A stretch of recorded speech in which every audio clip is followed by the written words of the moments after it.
मैं बस एक ही कहना चाहता हूँ कि व्यक्तिगत संबंध और राजकीय संबंध अलग होते हैं। व्यक्तिगत संबंध अपन जब उसको निभाते हैं तो अपन अपने आइडियोलॉजी को नहीं छोड़ते हैं। फडणवीस साहब जो महाराष्ट्र के बड़े नेता थे और वो विधान परिषद के सदस्य थे, दोनों प्रॉपर वो नागपुर से जुड़े थे, गवी साहब भी नागपुर से जुड़े थे दीक्षा भूमि की वजह से, तो दोनों के जो संबंध थे वो बिल्कुल भाई भाई जैसे संबंध थे। तो संबंध अलग होते हैं, आइडियोलॉजी अलग होते हैं। मैं तो ये कहना चाहता हूँ कि इंदिरा जी गांधी ने तब गवी साहब को कहा था कि तुम अगर हमारे पार्टी में आ जाते हो तो हम तुम्हें मुख्यमंत्री भी बनाएंगे। और मेरी बात मैं बताता हूँ कि मैं तो MBBS हूँ, पोस्ट ग्रेजुएट हूँ। उम्र के 28 साल में मैं सोमैया मेडिकल कॉलेज में बच्चों को पढ़ाता था, मेडिकल स्टूडेंट को पढ़ाता था। लेकिन मैंने भी अपनी आइडियोलॉजी कभी छोड़ी नहीं। सोनिया गांधी का मुझे 2009 और 14 में फ़ोन आया था कि तुम हमारे पंजा निशाने पे लड़ो, मैं नहीं लड़ा। आज हमारे बड़े भाई एक इंपॉर्टेंट पोस्ट पे है, बड़े पोस्ट पे है, जो पोस्ट पे आज आने वाला कोई बुद्धिस्ट जाएगा या नहीं जाएगा। तो इसलिए कुछ विरोधकों को इसका अच्छा नहीं लगता है। वो अपने कार्यकर्ताओं के द्वारा अपना जो है गवी परिवार के बारे में उल्टा सुल्टा बोलते हैं। गवी परिवार ने हमेशा सभी के लोगों के साथ संबंध रखे, सभी जाति धर्म के लोगों के साथ संबंध रखे और सभी धर्म का आदर भी किया। लोगों को बोलना है तो लोगों को बोलने दो, कुछ लोग बोलेंगे भी दे, लेकिन तारीफ करने वाले भी बहुत लोग हैं। सिर्फ जितना एंटी बोल रहे हैं वो मत देखो, हमारे मम्मी जी को कहेंगे, वो जो पॉजिटिव बोल रहे हैं वो भी देखो। अपनी हमारी आइडियोलॉजी, गवी परिवार की आइडियोलॉजी हमेशा रही है सर्वधर्म संभाव, आज भी है, कल भी थी, आज भी और कल भी रहेंगी। जय भीम, जय भारत। क्रांतिकारी नमो बुधाय। जय भीम, जय भारत, जय संविधान। मैं रमन जरन और आप देख रहे हैं अध्यात्म पावर। दोस्तों, वैसे तो भगवान बुद्ध और बाबा साहब डॉक्टर भीमराव अंबेडकर को मानने वाले लोग स्वाभिमानी होते ही हैं, लेकिन जिस तरह से भारत के पहले बौद्धिस्ट मुख्य न्यायाधीश यानी chief justice of India BR Gavai के परिवार ने स्वाभिमान का मिसाल कायम किया है, ये कहीं ना कहीं बहुजनों के लिए एक नया मैसेज है। आपको बता दें कि BR गवई तो स्वाभिमानी है ही हैं, जानते हैं कि वो बौद्धिस्ट हैं और अंधविश्वास के बिल्कुल खिलाफ रहते हैं, किसी से डरते नहीं हैं। और यही अंदाज है कहीं ना कहीं बहुजनों को पसंद आता है और लोग मानते हैं कि BR गवई यानी BR अंबेडकर के बाद अगर कोई स्वाभिमानी उस पद पर हुआ है तो BR गवई हुए हैं।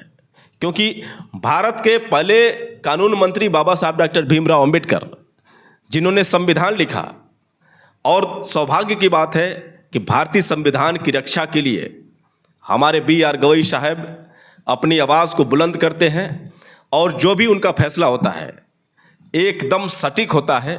चाहे कितने भी सनातनी घबराएं, पागल हो जाएं, कुछ भी हो जाए, लेकिन उनका फैसला बदलता नहीं है। दोस्तों, जैसा कि आप जानते हैं कि कुछ दिन पहले खजुराहो मंदिर के विष्णु मूर्ति को लेकर एक भक्त ने याचिका दायर की थी और उस भक्त ने कहा था कि महोदय, हम चाहते हैं कि जो खजुराहो मंदिर, जो काफ़ी पुरानी मंदिर है, उसमें विष्णु की मूर्ति जो है पूरी तरह से क्षतिग्रस्त है। हम चाहते हैं कि आप उसे पुनर्स्थापित करें, उसे नया रूप दें। लेकिन इसके बाद BR गवई ने जिस हिसाब से जवाब दिया, सभी मनुवादी पगला गए। जितने भी सनातनी थे उनके होश उड़ गए, क्योंकि BR गवई ने कहा कि अगर आप विष्णु के कट्टर भक्त हैं तो प्रार्थना करें, क्योंकि ये जो कार्य है भारतीय पुरातत्व सर्वेक्षण विभाग का है, यानी ASI का है, और बिना उसकी अनुमति का मैं कुछ नहीं कर सकता हूँ। वैसे फैसला तो बहुत सटीक दिए थे, लेकिन इन अंधभक्तों को कौन समझाए। बार बार वो कह रहे थे कि भाई ये मेरा कार्य नहीं है, ये ASI का कार्य है। जब तक ASI सर्वेक्षण नहीं करेगा तब तक हम कुछ भी नहीं कर सकते हैं। अगर आप कट्टर भक्त हैं तो भगवान से ही प्रार्थना कर लीजिए। लेकिन इसी पर अंधभक्त नाराज हो गए, बौखला गए और ये लिखने लगे कि गवार BR गवई, मतलब गवार तो ये हैं, लेकिन BR गवई को गवार बताने लगे। उसके बाद मैं साथियों आपको बता दूं कि जिस तरह से उनका विरोध शुरू हुआ, कई अंधभक्तों ने उनके इस्तीफे की मांग की, उनके ऊपर न जाने कैसे कैसे भद्दे भद्दे कमेंट किए, लेकिन इसके बावजूद भी BR गवई झुके नहीं। अब इन लोगों ने एक नई चाल चली, और वह चाल ऐसी चाल थी जिससे कई लोगों को लगने लगा था कि अब BR गवई झुक जाएंगे, क्योंकि पद जो है, पद बहुत मायने रखता है। बी आर गवई की माता को टारगेट करते हुए, चूंकि 5 अक्टूबर 2025 को आरएसएस का शताब्दी दिवस है, यानी आरएसएस को 100 वर्ष पूरे हो गए हैं। देखिए दोस्तों किस तरह से ये मनुवादी चाल चलते हैं। एक तरफ तो बी आर गवई को भद्दी भद्दी गाली दे रहे थे, गवार गवई लिख कर बोल रहे थे, लेकिन देखिए झुकाने के लिए किस हद तक ये गुजर सकते हैं। आपको बता दें कि बी आर गवई की माता कमलताई गवई को इन लोगों ने निमंत्रण भेजा और ये कहा कि आप हमारे आरएसएस के शताब्दी दिवस पर मुख्य अतिथि के रूप में होंगे, आपको हम निमंत्रण भेज रहे हैं, आप किसी भी कीमत पर हमें समय दीजिएगा। दोस्तों वैसे बी आर गवई का पूरा परिवार हर धर्मों का सम्मान करता रहा है, क्योंकि आर एस गवई जो बी आर गवई के पिता थे, शुरू से ही वो राजनीतिक विचारधारा से जुड़े थे और हर एक धर्मों का, हर एक नेताओं का वो सम्मान किए थे। आपको बता दें कि इसी चीज़ को लेकर जो बी आर गवई की माता कमलताई थी, उन्होंने मना नहीं किया, मतलब ये कह दिया कि हम सोचेंगे, टाइम मिलेगा तो देखेंगे। लेकिन इसके बाद जिस तरह से बी आर गवई के परिवार को बदनाम करने की ये सनातनी लोगों ने कोशिश की, बी आर गवई पर तंज कसा, फिर इसके बाद इन लोगों को लगने लगा कि अब बी आर गवई झुक जाएंगे, क्योंकि जिस तरह से बी आर गवई की माता कमलताई को आमंत्रण भेजा गया है और यदि वो स्वीकार कर लेती हैं और मजबूरी हो जाती है उनकी यदि आने की, और यदि वह आ गई तो फिर बी आर गवई का स्वाभिमान झुक जाएगा।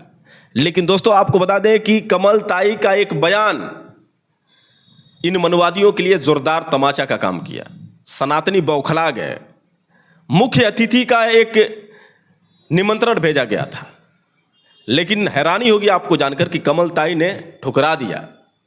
यही चीज़ की उम्मीद थी हमें, हमारे अंदर भी यही चीज़ थी कि अगर स्वाभिमानी परिवार होगा बी आर गवई का तो आरएसएस के इस कार्यक्रम में हिस्सा नहीं लेगा, जबकि उनका कहना था कि हम किसी धर्मों का अपमान नहीं करते हैं।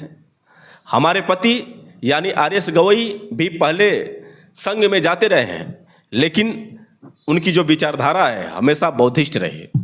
वो जाते तो थे, लेकिन हमेशा उनके मन में भगवान बुद्ध, बाबा साहब डॉक्टर भीमराव अंबेडकर के विचार ही व्याप्त होते थे, क्योंकि बस कोई बुला देता था तो मना नहीं करते थे। जैसे दोस्तों आपके घर में किसी की शादी है, आप आमंत्रण किसी को भी देते हैं, कोई भी आता है, अगर दूसरे वर्ग के लोग भी आमंत्रण आपको देते हैं तो आपका फर्ज बनता है कि वहाँ पर जाएं।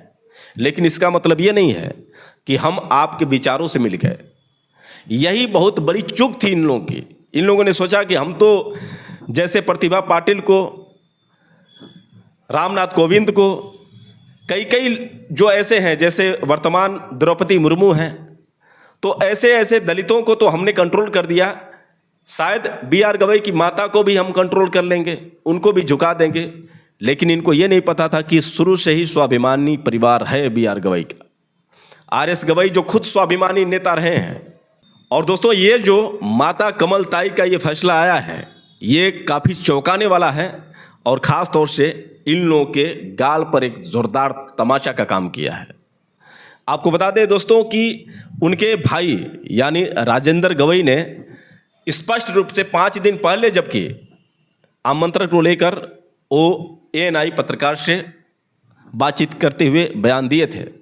उन्होंने कहा था कि 5 अक्टूबर को जो कार्यक्रम है वो हम लोग का मेन कार्यक्रम नहीं है। हमारा जो मेन कार्यक्रम है 2 अक्टूबर को नागपुर में दीक्षा भूमि में है, विजयादशमी के दिन। रही बात यह है कि उन्होंने एक बात और भी कही कि बी आर गवई के खिलाफ बहुत सारे लोग हैं, इससे हमें कोई फर्क नहीं पड़ता है, क्योंकि जो विरोधी हैं वो तो विरोध करेंगे ही करेंगे।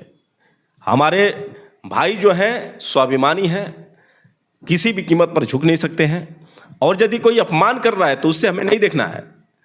हमें ये भी देखना है कि पॉजिटिव जो है उस चीज़ को हमें ध्यान देना है, यानी जो हमें पसंद करते हैं, जो हमें सपोर्ट करते हैं, उनको लेकर चलना है। आखिर और क्या कहा था राजेंद्र गवई ने, पहले आप राजेंद्र गवई का वो बयान सुनिए, उसके बाद हम सीधे आपसे बात कर रहे हैं। और ये जो कार्यक्रम है 5 तारीख का, ये मुख्य कार्यक्रम नहीं है।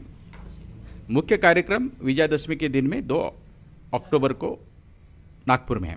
इसके पहले भी मुख्य कार्यक्रम दिवंगत नेता बैरिस्टर राजाभाऊ खोब्रागडे जो राज्यसभा के डेप्यूटी चेयरमैन रह चुके हैं, वो भी मुख्य कार्यक्रम में इसके पहले गए हैं। गवी साहब भी इसके पहले मुख्य कार्यक्रम में गए हैं, इसलिए आई साहब ने वो कार्यक्रम स्वीकारा।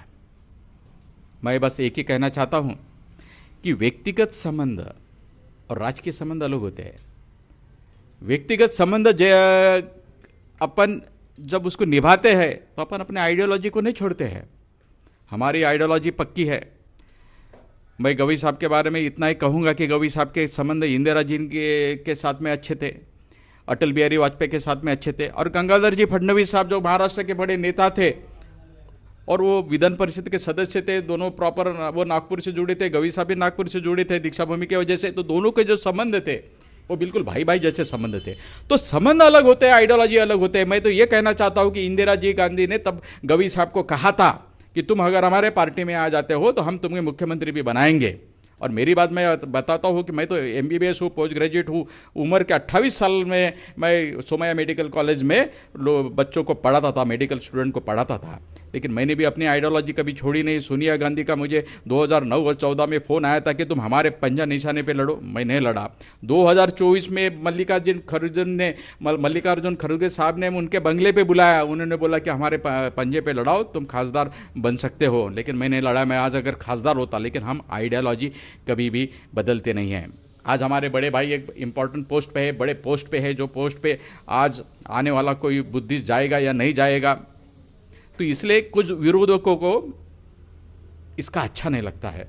वो अपने कार्यकर्ताओं के द्वारा अपना जो है गवी परिवार के बारे में उल्टा सुल्टा बोलते हैं। गवी परिवार ने हमेशा सभी के लोगों के साथ संबंध रखे, सभी जाति धर्म के लोगों के साथ संबंध रखे और सभी धर्म का आदर भी किया। बुद्धिस्ट होते हुए कभी भी उन्होंने अन्य धर्म का कभी अनादर नहीं किया। हम कभी जो हमारे दोस्तों ने सिद्धि विनायक मंदिर में बुलाया तो हम जाते हैं, हनुमान जी के टेम्पल में बुलाया तो हम जाते हैं, हमें चर्च में बुलाया तो जाते हैं, मस्जिद में बुलाया लेकिन तो वहाँ जाते हैं। लेकिन जो विरोधक है वो विरोधक जानबूझकर गवी परिवार के बारे में उल्टे सुल्टे बोलते हैं।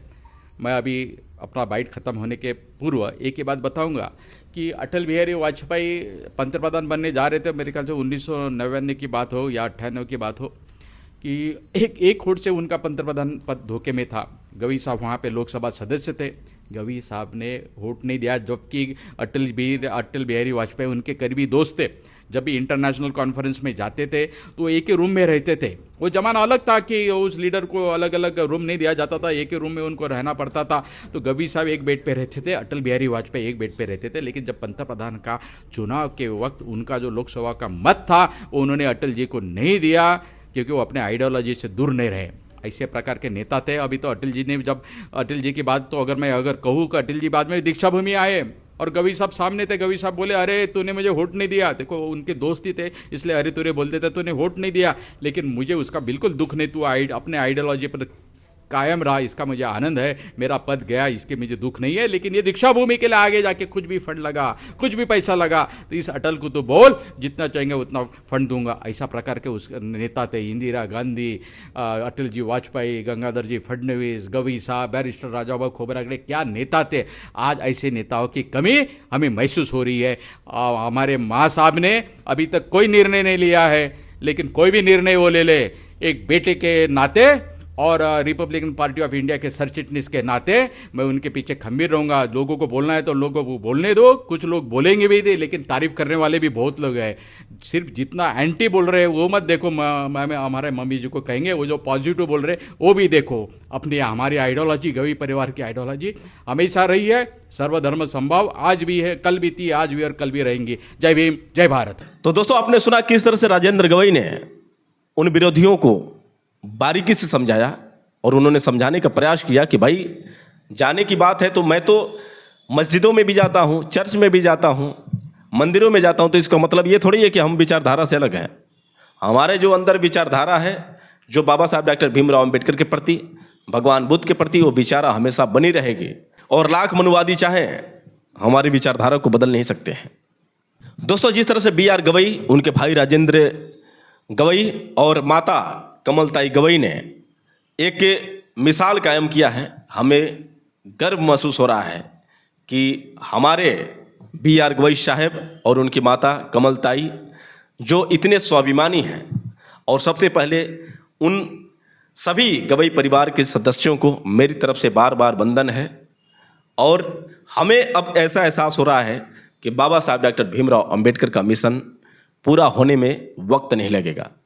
दोस्तों, एक और चीज़ है कि अगर समर्थन की बात करें तो भीम आर्मी चीफ चंद्रशेखर आज़ाद ने जिस तरह से अनिरुद्धाचार्य के ऊपर कमेंट किया, जिस तरह से अनिरुद्धाचार्य को जमकर लताड़ लगाई, उसके बाद अनिरुद्धाचार्य जो कुछ ही दिन के बाद लंदन भाग गया, क्योंकि यही अनिरुद्धाचार्य जो बी आर गवई को धमकी दिया था। धमकी देने के दौरान ये अनिरुद्धाचार्य यानी गोबर बाबा, खलासी बाबा, कंडक्टर बाबा, जैसा कि मैंने पिछले वीडियो में आपको बताया है कि छठी फेल ये अनिरुद्धाचार्य, जो कभी ट्रक का खलासी हुआ करता था, फिर बस में इसने कंडक्टरी भी किया। उसके बाद जब देखा कि कहीं नौकरी नहीं लगने वाली है, क्योंकि छठी फेल आदमी को कौन नौकरी देगा, फिर उसके बाद इसने दिमाग लगाया कि यार कोई ऐसी तकनीक जिससे पैसे कमाया जा सके। उसने जब देखा कि कंडक्टरी में, खलासी में पैसा नहीं है, तो उसने सोचा कि यार कि कोई ऐसा दिमाग लगाया जाए जिससे पैसे कमाया जा सके। वैसे ब्राह्मण तो था ही, नाम भी है अनिरुद्ध राम तिवारी। और इसका जिक्र जो है भीम आर्मी चीफ चंद्रशेखर आज़ाद ने अपने ट्वीट के माध्यम से लिखा था कि अनिरुद्ध राम तिवारी जो छाती फड़वाने की बात किया था, दरअसल अनिरुद्ध राम तिवारी ने धमकी देने के दौरान इसने कहा था कि भगवान विष्णु ने नरसिंह का रूप लिया था और हिरण्यकश्यप की छाती को फाड़ दिया था। अगर बी आर गवई को छाती फड़वानी है तो बताएं, क्योंकि भगवान ऐसे ऐसे दुष्टों के लिए, ऐसे ऐसे लोगों के लिए ही वो जन्म लेते हैं और ऐसे लोगों के लिए ही छाती फाड़ने के लिए आते हैं। लेकिन वो नहीं आ रहे हैं, क्योंकि उन्हें पता है कि कुर्सी पर हम बैठे हैं, तो अगर छाती फड़वानी हो तो बताओ। वो तो प्रकट होकर रावण को भी मार सकते हैं, हिरण्यकश्यप की छाती भी फाड़ सकते हैं। अब तुम्हें अपनी छाती फड़वानी है तो बताओ नरसिंह भगवान से, क्योंकि तुम जैसे अधर्मियों को मारने के लिए भगवान आते हैं, पर भगवान को लग रहा है कि अभी भाई तुम लोग बैठे हो कुर्सी पे, तुम लोग ही करो, हमें ना आना पड़े, इसलिए भगवान आ नहीं रहे हैं। वरना भगवान तो अपने लिए हिरण्याक्ष को मारने आ गए। हिरण्याक्ष तो कितना बड़ा पावरफुल था, उसने वरदान मांग रखा था, ना दिन को मरो ना रात को। तो न्याय की गद्दी पे बैठे हो, जज हो, तो वहां केवल रोटी तोड़ने गए हो। तो कुल मिलाकर ये छाती फाड़ने की जो धमकी दिया था अनिरुद्ध राम तिवारी ने, उसके बाद जिस तरह से अंबेडकरवादियों ने, उसके बाद जिस तरह से भीम आर्मी चीफ चंद्रशेखर आज़ाद ने इस पर एक्शन लेना शुरू किया, उसके बाद इसको लगा कि अब शायद मेरी जान बच नहीं पाएगी, अब मुझे जेल जाने से कोई रोक नहीं सकता है। उसके बाद तुरंत वो फ्लाइट के माध्यम से सीधे लंदन भगा। अभी भी लंदन में है, पता नहीं कब आएगा, क्योंकि डर भी है कि जब हम जाएंगे तो जेल में चले जाएंगे। तो फिलहाल अभी इंतज़ार कर रहा है कि मामला शांत हो जाए, फिर उसके बाद मैं भारत वापस आऊँ। तो दोस्तों, ऐसे में भीम आर्मी चीफ चंद्रशेखर आज़ाद ने ऐसे ऐसे पाखंडियों को जम कर रेला, ये आपने अच्छी तरह से देखा, क्योंकि बहुत सारे मैंने इस पर वीडियो बनाया है। वैसे अगर मैं बात करूं बी आर गवई के स्वाभिमान की, तो बी आर गवई जो है लगातार बाबा साहब डॉक्टर भीमराव अंबेडकर के मिशन को आगे बढ़ाने का कार्य कर रहे हैं। और ये जो स्वाभिमान है, इस स्वाभिमान को देखने के बाद हर एक बहुजनों की आंखें खुल गई हैं। अब हर एक बहुजन समाज के लोग नाज कर रहे हैं बी आर गवई साहब पर कि वाह बी आर गवई साहब, परिवार हो तो आपके परिवार जैसा और न्यायाधीश हो तो आप जैसा। बस बी आर गवई साहब से बहुजन समाज की बस यही मांग है कि बाबा साहब डॉक्टर भीमराव अंबेडकर के मिशन को इसी तरह से बढ़ाते रहें, और जिस तरह से वो निडर फैसले लेते हैं वो फैसले हमेशा लेते रहें, क्योंकि बहुजन समाज हमेशा उनके साथ था, है और रहेगा। किसी भी प्रकार की आंच नहीं आने देगा बहुजन समाज, क्योंकि बहुजन समाज के लिए बी आर गवई आंखों के तारे बन चुके हैं। तो दोस्तों, आप लोगों का बी आर गवई के बारे में क्या कहना है, और बी आर गवई की माता कमलताई के बारे में क्या कहना है, आप लोग कमेंट करके बताएं। और हो सके तो इस वीडियो को ज़्यादा से ज़्यादा शेयर करें। फिर मिलेंगे अगली वीडियो के साथ, तब तक के लिए क्रांतिकारी नमो बुद्धाय, जय भीम।